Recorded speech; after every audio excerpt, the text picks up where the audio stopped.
Welcome on the Lieutenant Commander of Space Force, Matt Lohmeier, with his globes that we're going to smash. Matt, welcome to the show. How are you doing, Mr. Space Force? Doing great. Happy to be here. Looks like you're ready to go. All right, fellas, this is how it's going to start. We're going to each of you is going to have 3 to 5 minutes to make a little opening statement of why your argument is correct. Obviously, Matt, you believe that we live on the spinning globe. Jeran, you believe that we live on the flat Earth. So we're going to let you guys go first. Does either one person want to go first? Maybe Jeran, you should go first because I guess yours is the more insane side, I guess, technically. Yours is, you know what I mean. You know why. All right, so we'll have Jeran. He's going to start off with 3 to 5 minutes, and you're going to have 3 to 5 minutes, Matt. And then after that, we're going to go for about 20 minutes, just kind of a conversation. And then the last 5-10 minutes, we're going to let the audience ask some questions. How does that sound, fellas?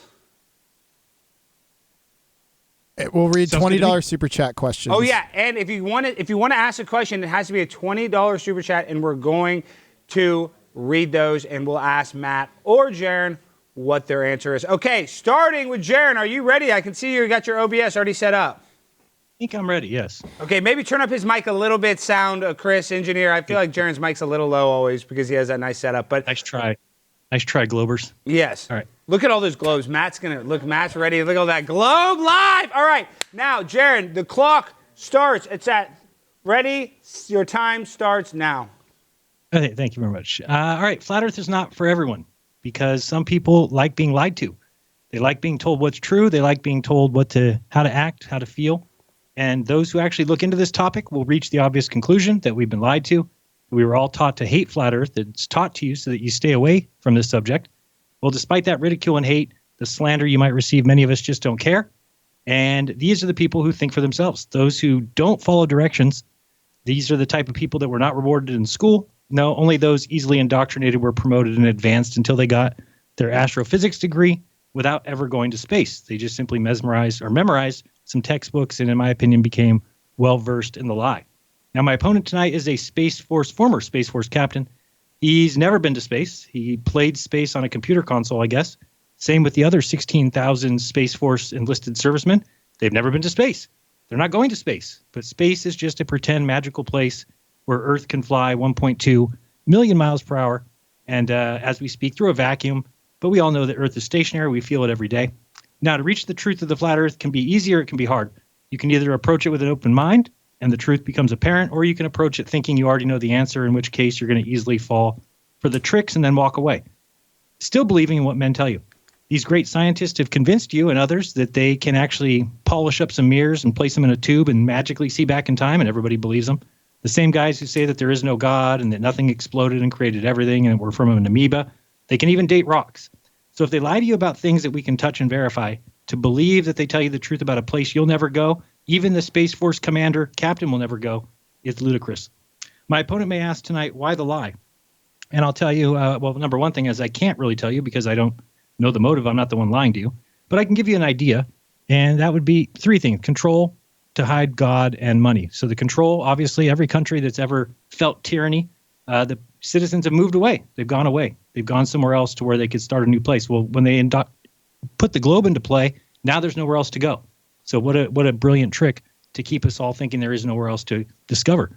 And to hide God, science, as we've been taught, Big Bang, evolution, neutron stars, is an attempt to destroy the idea of a creator. When we look around, things are obviously had a designer, and science wants you to believe that they're the smartest in the land so that they can keep the other. All right. And so let me press play here. You're at about 3 minutes. You still got 2 minutes. Go ahead. Sure. The last one is going to be the money. So why the money, or where does the money come from? Let me tell you this. The movie industry across the world, that includes box office, Hollywood, home box office, DVDs, Blu-rays, you name it. The total on that's $90 billion per year. The music industry, CDs, downloads, Spotify, you name it, iTunes, streaming, Pandora, $27 billion a year. And the video game industry is $217 billion a year. That includes console, Xbox, PlayStation, PC, apps, you name it. So these are 3 pretty big industries, right? So combined, they come up to $334 billion. So what do you think space industry's at? Well, must be less than that, right? I mean, no. The answer is it's at $546 billion. That's over $200 billion more than the combination of movies, music, and the video game industry. That's big bucks, and they're not letting it go anywhere. And as to the question of the shape of the Earth, oh, and by the way, you could add the MLB NFL, and NBA, and you'd still be way low. That's only going to add another about 40 billion. So think of how big the space industry is. So I'm not surprised that a captain of the Space Force would come here and debate that, because they got to keep this lie going. Now, they're not letting it go anywhere. All right. As to the question of the shape of the Earth, one thing my opponent this evening may ask me to do, and over again, it's always asked by these Globers, is how something works on the flat Earth. They think that has something to do with the debate. Falsification is independent of replacement. Let me give you an example. If I'm running through my parents' drawers and I find an adoption certificate, dated my date of birth, signed by my parents and doctor, and it claims I was adopted on that day, well, that's pretty good evidence that I was adopted, right? So if I tell you, hey, look, I'm adopted, my whole life has been a lie, my sister's not my sister, my parents aren't my parents, here's what globe believers do. Nah, those are your real parents. They raised you. And I said, yeah, but they're my adopted parents because the paper says so, that I'm adopted, right? And then you would say to me, well, who's your real parents then? And I'd say, I don't know. And you would say, well, then until you tell me who your real parents are, then I'm not going to believe that those aren't your parents. That's ridiculous, right? And then if I said, well, I don't know, well, who's your real sister then? Well, I don't know who my real sister is, bro. Just found out I was lied to. So the same thing is true with the globe. I cannot be required to know everything about the flat Earth simply because I pointed out that you believe in a lie. So that's basically it. Should be a fun little debate. I'm looking forward to it. And yeah, space is made in a Hollywood basement. That's for sure. Red Hot Chili Peppers said that. Yeah, that's your 5 minutes, Jeran. Great. Thank you. Done. Good. That was pretty thorough, but now Matt, he talked a lot about money, he talked a lot about power and control. Now we're going to leave it up to Matt. You have 3 minutes, however long you want to pontificate for, about why the Earth is round. I'm all about money. I'm all about power. I've worn my bona fides so I can point out my space wings, my pilot wings. Colonel, by the way, not captain. It doesn't really matter. I'm the captain. You know, I want to tell you a story, actually. I'm a whistleblower, and so I was fired from Space Force because I was exposing political lies and manipulation. Alex has asked me to come here tonight because he thinks I'm going to debate with you, but I got to tell you a story. When I was flying F-15s, we went on a deployment from Okinawa, Japan to Thailand, hit the tanker 4 times, left Thailand after flying some large force exercises and went west and further west and further west until we got to the edge and there was a large mountain range out there. And I mean, it looked like something out of Game of Thrones, giant ice wall. And we got close enough finally, and I wondered what it was because I thought there'd just be more ocean. And there were signs up everywhere. You've reached the end, turn around and don't talk about what you've seen here. We'd come back into our mission debriefs and they'd say, hey, you saw Antarctica. Don't talk about what you've seen. And so I've, until this moment, always kept that under wraps. And apparently pilots have been seeing that all over the world. No matter which direction they fly, they run into a large, icy mountain range, spooky stuff. I don't really know what goes on out in the mountain range, but I'm here to blow the lid off the whole thing and tell you I don't care about money or power. I'm telling you that we're surrounded. Icy mountains, flat Earth. Sorry, Alex. Well, Matt, no, it's funny you say that because General Admiral Byrd, the first person to explore Antarctica, actually said something similar, that he did see ice walls. So, Jared, I'm just saying, you say ice walls. I know you're being a little sarcastic, but Jared, okay. Who's General Admiral Byrd again? What did he say about Antarctica and all this ice stuff? Just that he found some other land back there. But, I mean, he's also a Freemason, so I don't know if I'd really put too much stock in what he had to say. Okay, that's a good topic. Wait, Jared, that's a good topic. Let's start right there. Now we can go back. That's your opening statement. Even though we're here to talk about the shape of the Earth, it takes people to lie about it. Matt, I'd like to start off by, I guess, asking you a question. I'd like to hear some back and forth. What do you know about Freemasonry? And all of the astronauts that went to the moon were all Freemasons. What do you say about that, Matt? My grandfather was a Freemason. I'm going to get a little more serious. This isn't the uniform that we wear.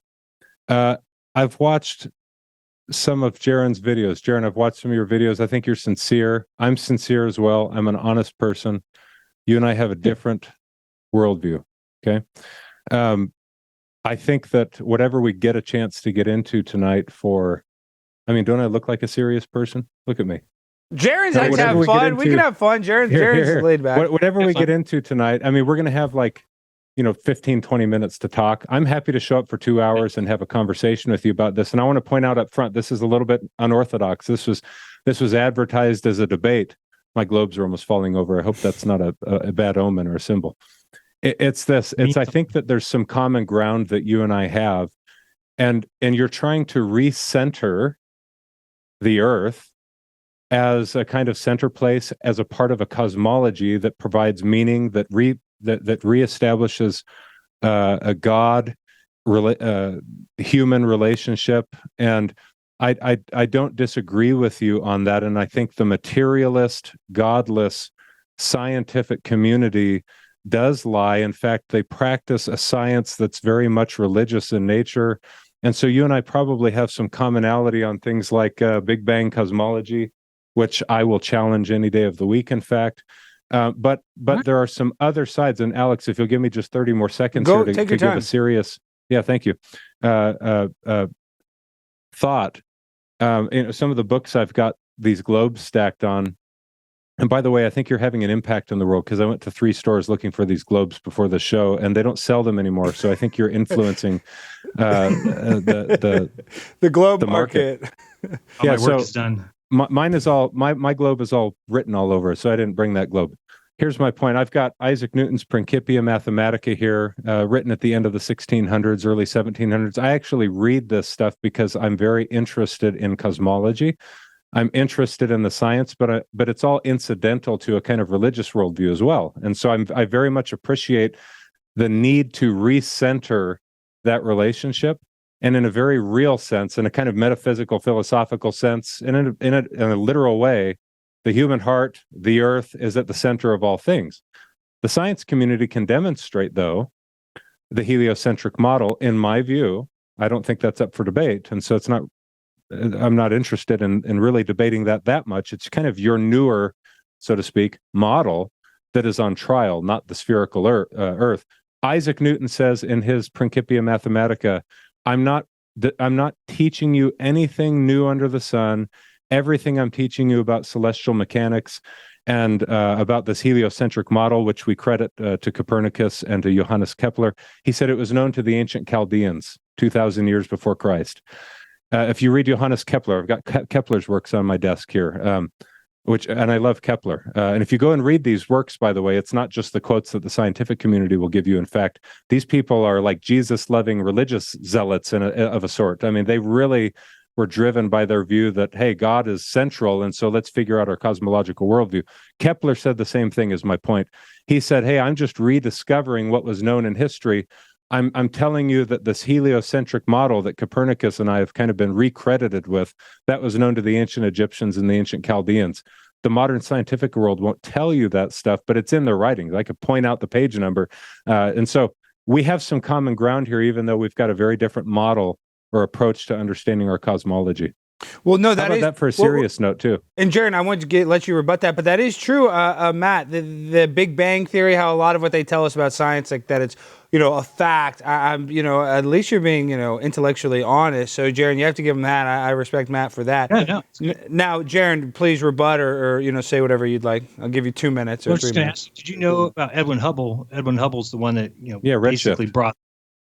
Right, which is being refuted, is being torn apart. That's not what's actually going on, because when you have that Doppler shift, it's because in air, a car's going by you or a siren's going by you, right? The sound compresses and it stretches, but in space, there's nothing to do that to. So they treat it the same way. They treat light like it compresses and stretches, but it doesn't. The speed of light would be the same in space all the time. So I mean, right there is your problem with Edwin Hubble saying that the universe is expanding, and he also said that he had to stay away from the absolute horror of a unique position, meaning that he had to stay away from the Earth being at the center, even though he said it can't be disproven. It can't be shown to be incorrect observationally, but he said, but we have to avoid it at all costs. So that's why they went with the expanding universe, and it's, everything's on a balloon and we're all being blown up. So basically our entire science is just based off of some guys who really didn't want the Earth to be at the center. And observationally, it is in the center. So let me ask you one thing, though. You talked about Copernicus. Did you get told the story that Copernicus submitted this book on his deathbed? No, I've Is that read what you were Copernicus's works. He's a very serious. I don't remember what I was taught about this stuff. I'm autodidactic. I've in my adult life decided to take these topics on and understand the sciences. Now I've spent more time with Kepler and Newton, to be honest, and Copernicus predates them, but he overlaps with Kepler a little bit. Let me address one thing though, Jeran, because you make a good point. And it's that we've arrived at a Big Bang cosmology because of a certain observation for which we had no viable or for which we had no decent alternative explanations at the time that this redshift was observed. And so, hey, it looks like things are speeding. There's a recessional velocity. And so everything's moving apart from each other. It must be the case. Therefore, there had to be a starting point. There must have been a tremendous explosion. And so there's a kind of there's a belief system that went into the standard cosmology of the present day.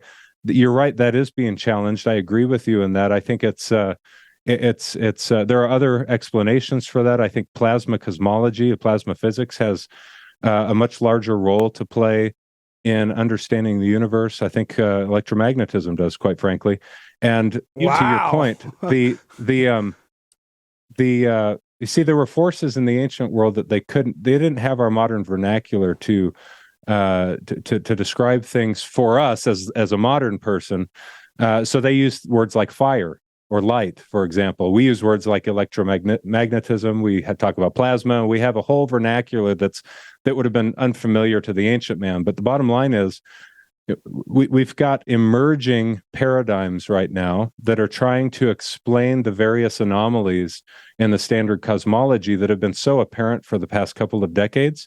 I think that modern physics, especially theoretical physics, it's kind of a garbage bin, frankly. But even the standard cosmological model is on its way out the door, and they sense that. And so there are purveyors of the standard cosmology who are very interested, just like a religious priest is interested, in retaining every argument they can to fill the gaps that are appearing in their model. So they have to invent dark energy. They have to invent dark matter. They invent a Big Bang. All of that's on its way out the door, in fact, and any honest scientist is telling you about that. But I'll tell you that I have a different view. I've watched the Earth from 30,000 miles up, not in the capsule. I was teasing about these space wings that I've got. I mean, I sat in a classroom for 2 months to earn those space wings, and I worked very hard to get them. Unlike what I got my pilot's wings, I was up in the air domain. But, I've talked to astronauts who are on the ISS while they've been on the ISS. We've launched things into space, and I'm happy to get into all of this later.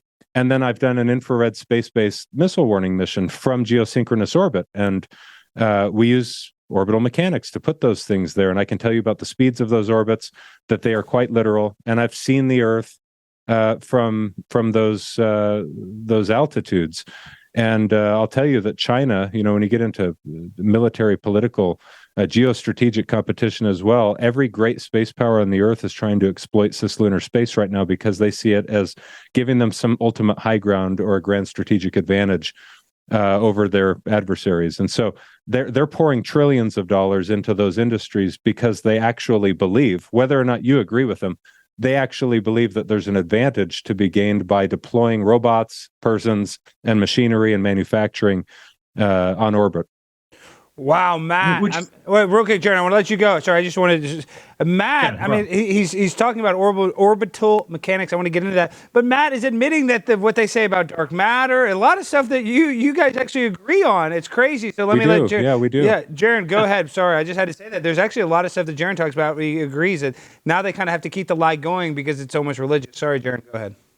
No, you totally nailed it. I mean, that's a lot of truth there. Now, you do know that they use geocentric coordinates for your so-called orbits of satellites, right? You guys don't use any kind of heliocentric model.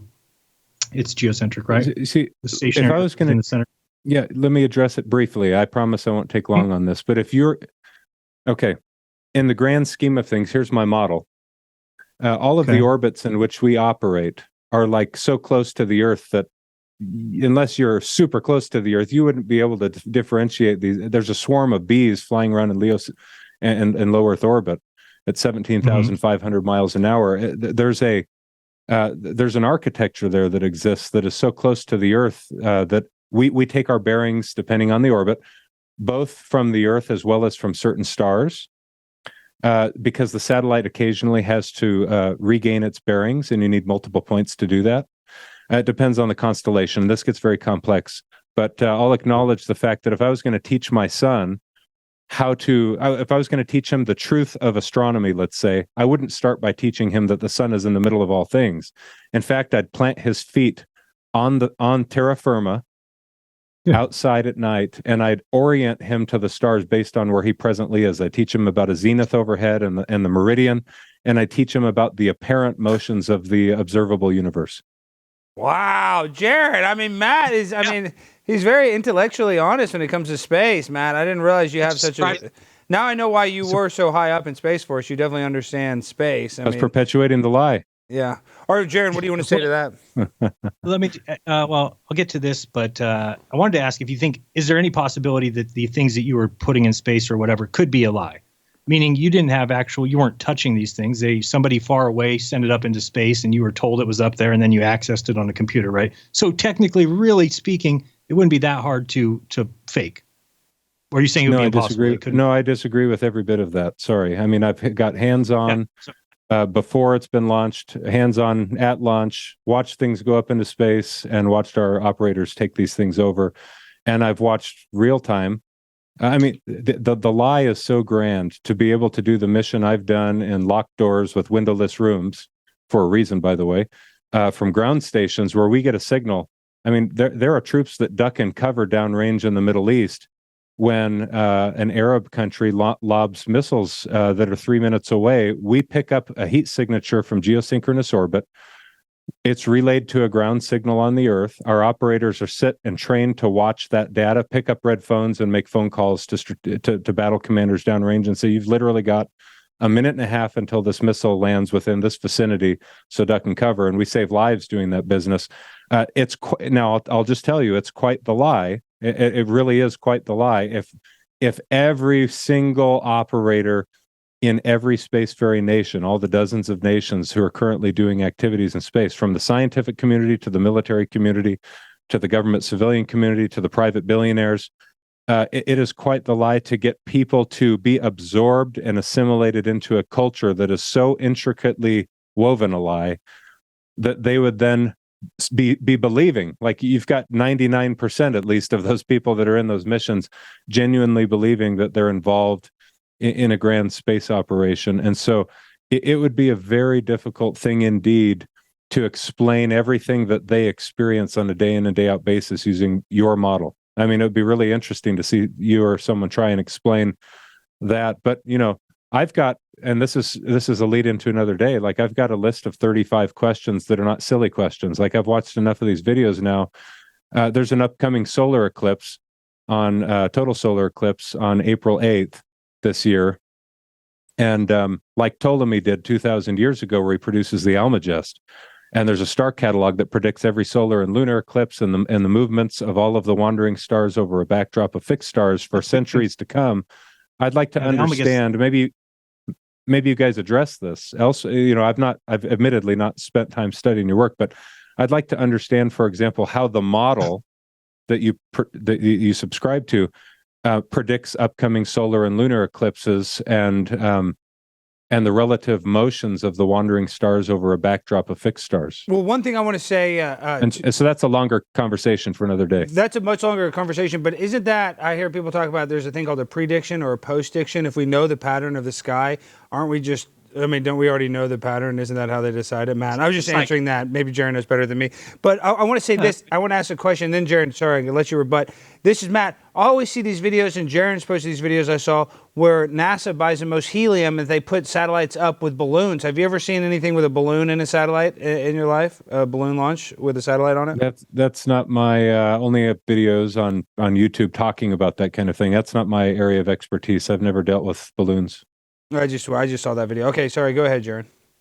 Well, the missile warning system, though, that can be done from the ground, right? We have missile warning systems up north that protect the United States from any missiles that come from Russia or anything like that, right? So those are protected without the need of geosynchronous orbit.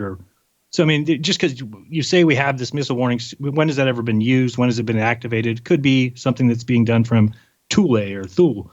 But let me ask you this. Yeah, I've been to Thule, by the way. It's dark at the winter solstice. I went in December 21st, 48 hours of darkness while I was there. Yeah. But right, that's let me point out. Yeah, that's fine. And I'd be interested to hear the explanation for those cosmic or those celestial phenomena. Let me just address the point that you bring up, though, briefly. Yeah. Whatever that was. The missile warning system. Yeah. Yes. Okay. Yeah, the ground-based architecture for strategic missile warning, think intercontinental ballistic missiles, was established first and followed by the population of a space-based architecture that is used in concert with the ground-based system. And you're right, the ground-based system can do that independent of space. Now, what is it looking for? There's theater warning. Okay, there's theater warning. That means relatively close by on planet Earth. When a neighboring Arab country lobs a missile into Israel, we call that theater warning, and that happens. We do that warning every week.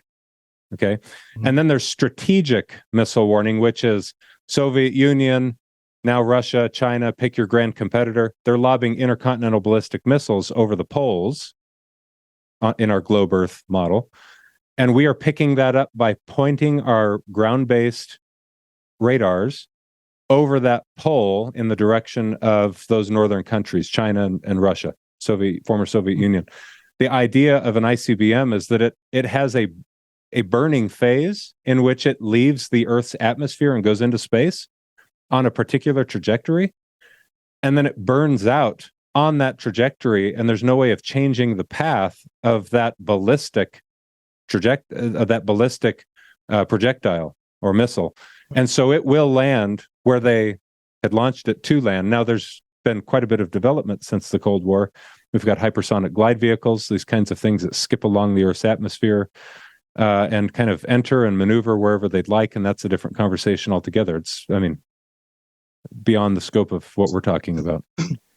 So let me ask you this. So Jeran, say whatever you want to say, but talk about eclipses a little bit, because I know he mentioned that. Well, how do eclipses? What about the impossible eclipse? They're cyclical, but they're cyclical, right? An eclipse They are. They were predicting those back in Babylonia, so they have nothing to do with the model. It's not a matter of it's because we know it's a globe that they can predict those. They predicted them when they thought the Earth was flat, so it's obviously that they're just predicted.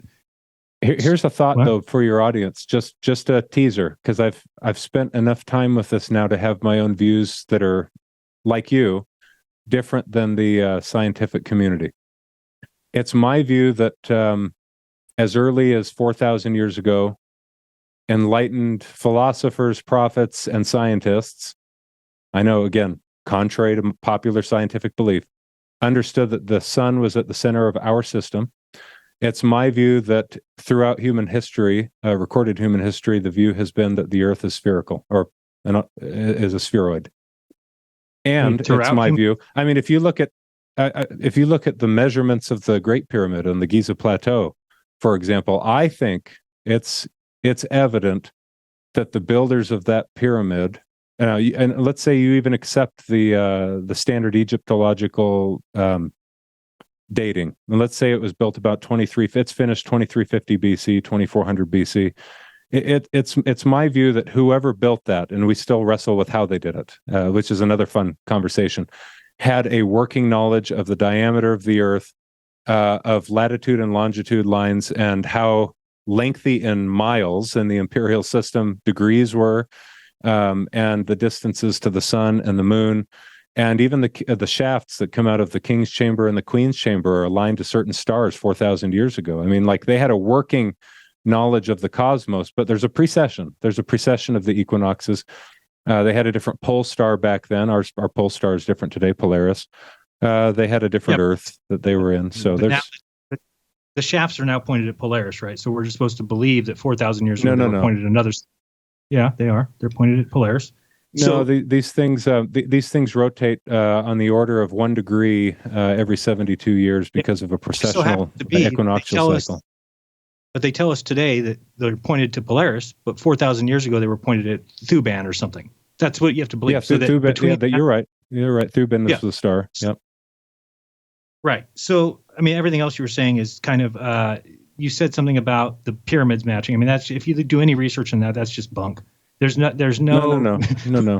Have you measured them? In fact, I have a great interest in this, but that's almost neither here nor there. We can have different views about that. Let me agree with you and say it's a great story. It's a great story. The pyramids match our circumference. Like, what were the pyramids built using feet, or just we use feet? Yeah, the imperial system is their ancient. numbers match our. We use feet. But, here's the point. Here's the point. I think that you and I have some things that really do genuinely require slower, deliberate, methodical conversation. Yes, over a we period need to make this longer, and hopefully we can set up. This is part 1 of 7. Yes, this is part 1. This is part 1 because Matt is very intellectually honest, where he admits that there are some inconsistencies, but he still doesn't agree with you, Jeran. But Matt, you've been talking a lot because obviously you're the most esteemed colleague on this panel, so we definitely want to give you the floor. But I'd like to have Jeran just speak for 2 minutes, where he can say what he wants to say. This has been very interesting. I've learned a lot from Matt. Very smart guy. Very smart, Matt. So, what do you think the reason is that we have, asked science to prove the shape of the Earth, to show it somehow? And so they had Nat Geo did a special where they came out and did the whole thing, but they basically used an optical illusion. They completely lied, said that the boat was behind the curve, but we saw the horizon behind the boat, so it wasn't true. And then you have the Stephen Hawking came out with the Genius program, and we've proven that they inputted a helicopter into the scene. They completely and totally faked their evidence. You have Behind the Curve, who had to lie about my experiment, completely made up. So far, science is 0 for 3, 0 for 4. They're faking the proof. Why don't they just prove it? Why would it be so difficult for them to just prove the shape? Why would you lie? Why would Stephen Hawking input a helicopter into a test and say, look, this helicopter hid behind 6 miles of water, and we've proven that that's been inputted by some sort of camera trick. It's trick photography. And you can prove that. It's not a question. It's not it could be this, it could be that. No, 100% proven. The other thing is SpaceX did something funny. SpaceX changed their live stream, something nobody else can do on YouTube. Nobody can do a live stream and then change it after the fact and it still be called a live stream. You can't even change your comment on YouTube without it saying edited. But they let SpaceX go in, switch around things, move scenes around, put another box on top of another box just to correct, I guess, the historical record. Yeah. But why would all these things be happening in your mind? Why would Stephen Hawking fake an experiment to prove the shape of the Earth? Because I find those things really strange. I don't know the answer to some of those questions, and I've read 2 of Stephen Hawking's books. I don't really like his work, although I'm not doubting how brilliant he was before all these funny memes started showing up in the last few months. He's a pervert. Here's guy. But I'll tell you, you ask a good question that both of us have to reckon with, and more so you than me, and it's why would they lie, right? And I don't know the answer to your question specifically about why they lied in those instances, but here's another question for you. It's that why would the many thousands of eyewitnesses who have, like, I'm telling you, I've seen Earth from space through the lens of the satellites that we put up there, and you're saying, well, you've been manipulated, and I'm just telling you, I don't buy that. And there have been astronauts who, but hang on a sec, there have been astronauts who have been in space, and here's another, you can be deeply convicted of something and be wrong. I understand that. I've recycled my own worldview a few times. I've abandoned things that I think were false. This isn't one of those things. I'm not going to tell you or pretend I've been to space. I've not. But I think that the heavens declare the glory of God, more so if you understand them properly. And this is one of the greatest areas of interest in my life for the past 15 years. And so I've studied it deeply. I'm telling you that every ancient mind that's respectable, who's become a classic in Western literature and in Eastern literature, including Arabic wizards that no one on this program has ever heard of, they all had views that the sun was at the center of our local cosmos, that the Earth was orbiting about it as a sphere, like all of the other bodies that are observable. They also believed that from the microcosm to the macrocosm, electromagnetism and gravity conspired to make all things round for some reason. And that's true in biology, chemistry, and in astrophysics. Why, I don't know, but what was it that caused those ancients to buy into the lie of a round Earth if it was so abundantly apparent to them that it was flat? Who was duping them? What global conspiracy was duping the ancients? Who was duping Timaeus in Plato's works and Socrates and Pythagoras? Supposedly, it was that they saw boats go over the curve. Supposedly, that's why they thought it was a sphere. No, that's an overly simplistic. Hey, but let me, guys, we only have about 10 minutes left. But no, you guys are doing great. I want to let you keep going. But Matt, I see that you do believe in God. Obviously, that's very important to you. And I think Jeran would say part of the space lie is similar to evolution. They want to make you think that you just evolved from nothing, like we said, the Big Bang cosmology. But isn't in Christianity, they describe the firmament, and there's a guy, Werner von Braun, who was the head Nazi scientist, and they brought him over during Operation Paperclip, which I'm sure you're familiar with. And when he died, he was the head of the NASA program. He put on his tombstone Psalm 19:1. And if you're familiar with that, it says, the firmament showeth his handiwork. So I know you're talking about all of this, the way you describe cosmology, but as a Christian, do you not believe in the firmament? Words matter, definitions matter, and I believe that men can interpret different words in different ways. If there's nothing about the woke cultural revolution that we've been watching over the past few years, it's that people like to define terms as they will. So I'll tell you that Jeran has one view of the firmament, apparently, and I've got a different. It also talks about the four corners of the earth, and I'll tell you that we probably have a different view of what that means, and mine's ancient. And so, these terms have meaning, and it's just a matter of understanding, and here's the nice thing too. I kind of laughed about the idea of debating you on this stuff, Jeran, a little bit, because it's taboo. I don't want to debate about a lot of things. Taboo. I don't really care about taboo that much. It's but because I don't like, I've seen Alex. He likes to wear thongs and tuck it, bathing suits, and I thought, if we can't get any more out than 30 seconds, 1 minute, it's not a worthy dialogue. But to me, this is such a commonsensical reality, and we've got the technology today, unlike the Middle Ages, where we can watch this firsthand, and there's a real beauty in God's handiwork, and that I can appreciate. But what I like about you is that you're interested in reclaiming a God-centered, Earth-centered cosmology. And I'll tell you, there's all these maps that show the Earth in the center, and then these planets going around it. And I'd love to use that map to teach my kid astronomy, because it helps orient you to the cosmos. Let me ask you this. So what happens if we put gas into a vacuum? If we were to release a canister of gas into a vacuum, what happens to that? It goes in every direction, right? Spreads out because there's no pressure there, so it just goes. So no matter how big of a balloon we get, we can keep going bigger and bigger and bigger. We put that balloon up there, it's going to get high enough and it's going to expand out into space. But then we're supposed to believe that stars just do the opposite. There's no evidence of that. No one's ever seen it. We're just told. Here's a good question. Is our sun a giant gaseous body, or is it not? Or is it something like liquid metallic hydrogen? Yeah, it's probably you're bringing up so many good points. I think there are answers to these questions, or at least there are competing viable theories to these questions that I think are worth exploring, that I'm interested in learning about. I'm glad you're interested in learning about them. In fact, frankly, who's paying close enough attention to ask the questions that you and I are? That's a good start. But we've walked different paths here, and we've got a different model. And I'm going to be stubborn and say that. No, I shouldn't say that. I got to keep some of my thoughts to myself. But I'm very much convicted in my worldview on this thing. and that's fair. Okay, guys. So now what I'm gonna do is I'm just gonna leave. Jeran, you can have 2 minutes to end this, and then Matt, if you just want to rebut it, because you've kind of said everything you need to say, Matt. But if you just want to say one. Sorry, we did get one $20 super chat for a question.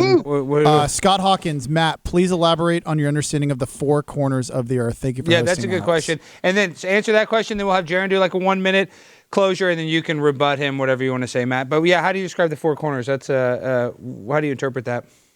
Coming to me first? Yes, sir. Okay. Let me start by, I'm going to be as brief as possible, and this could warrant a long conversation, because as Jeran is aware, especially with all of these YouTube models, with a Earth whirling around a sun that's whirling around the center of a galaxy, it's who can orient themselves to that? It's impossible to wrap your mind around the cosmos. With that said, I'm going to say that it's difficult for people to get these concepts into their mind, but the corners of the Earth and any age of the Earth are reckoned by the positions, the positions of the sun over the backdrop of fixed stars, and a lot of your listeners won't even know what I'm talking about, but every month the sun is traveling through a new house of the zodiac. And I'm not really talking about astrology, okay? I know that astrologists use these terms. This is astronomy stuff. There are equinoxes and solstices. They happen in the spring and the fall, and in the height of summer at the brightest day of the year, and in the dead of winter, December 21st. Those specific 4 points and dates that fall relatively within plus or minus a day each year. The sun will rise in a particular constellation against the backdrop of fixed stars, and they stay in place for relatively 2,000 to 2,200 years. When Abraham walked the earth on the spring equinox, the sun rose in Aries. 2,000 years later, that's the sacrificial lamb. That's when the ram is caught in the thicket for Abraham when he's asked to sacrifice his son. 2,000 years go by. I promise I'll wrap this up in 20 seconds. The sun had finally precessed through the equinoctial cycle to the next sign of Pisces. The fish, the net. Christ shows up. He gathers in these fishers and makes them fishers of men. He feeds the masses with the loaves of fishes. The things in the heavens were bearing witness of that which was taking place on the earth. And it's been a couple thousand years, and so we're transitioning out of Pisces, and we're leaving that and going into the age of Aquarius that they sang songs about a few decades ago that were kind of fun and hippie-ish. And that's occurring now. But those things is what I'm talking about when I talk about the corners of the earth. There are literally 4 corners or points in space and time that are fixed at certain times of the year in the earth's motion around the sun. And that is what defines an age of the earth. And so we've been living in the age of Pisces for the past couple thousand years, and astrologers make their bucks talking all about how that influences your love life.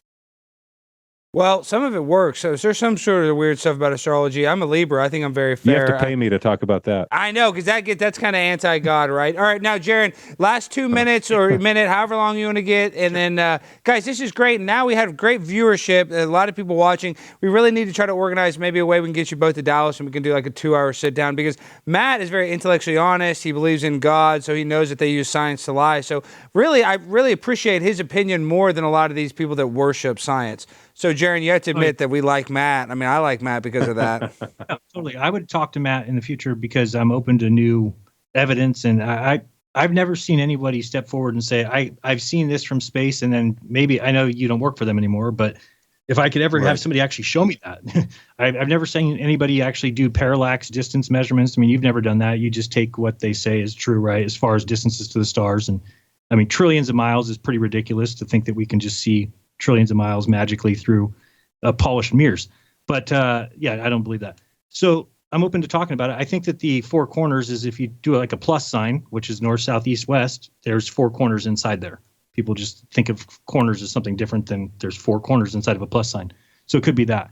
And then, talking about the seasons and things like that, you were just talking about, just to bring this up, this is the kind of the model that we go off. This is the Flat Earth, Sun, Moon, and Zodiac Clock app. You can get this on the App Store. And you can see where when the sun goes to the inside track, that's when the north has its summer. And when the sun goes to the outside, that's when the south has its summer. It makes way more sense than the heliocentric model, which actually says that the sun is closer to us in the winter. So they say that the sun is 3 million miles closer to us in the winter, which is crazy. The sun I is understand far away what you're saying. I understand what you're saying. And I'm not going to rebut this at all. I'm just going to say I understand what you're saying. That is a weird one. Good. Okay, Jeran, sorry, last minute. Well, it's difficult to conceptualize. That's right.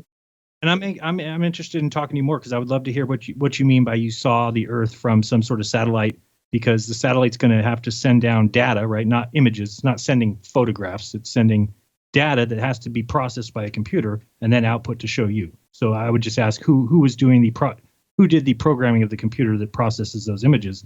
I'm assuming it's not you. So you are taking data given to you by somebody else and saying, this is a picture of the Earth. Don't sell me short, Jeran. Don't sell them short. All right, guys, this has been a great conversation. Jeran, wrap it up, because we got to go. I got to do an ad read before we go. Matt, we're going to talk to you guys again. And I'm telling you, Matt is the best, dude. Matt, thank you. Such an honor and privilege to have you on the show. Go ahead, Jeran. Yes, very honor and privilege to talk to a Space Force commander. But yeah, give me your information and I'll look you up and maybe we can talk a little bit. All right, guys. Sounds Jeran, good. tell them where they can find you, support you. Jeranism, that's everywhere. It's all over TikTok, YouTube, rock fan everywhere. And the Earth is flat, and the globe is a storybook, story tale. That's about it. What does this say? Believes Earth is flat. All right, just making sure. You got to double check on those. Yeah, sometimes he puts the N-word down there. All right, now we're just kidding. Matt, all right, Matt, thank you. Tell the people where they can find you and support you before you go. MatthewLohmeier.com. Guys, everybody go support Matt. Matt is a badass lieutenant colonel. We really appreciate it. Thank you so much, Matt. All right, guys, that's been our show, Flat Earth Debate. Joe VT, is the Earth round or flat? It's probably round, but... No, it's not round. It's not freaking round. Oh, you think it's round. Let me show you what's freaking not round. This computer monitor is not. Does it look round to you, Joe VT? Does that look round to you? Look at this. It's broke the... I'm so fly, I'm aligned with the planes. My grind so refined, I got no time for no games. Ask yourself why.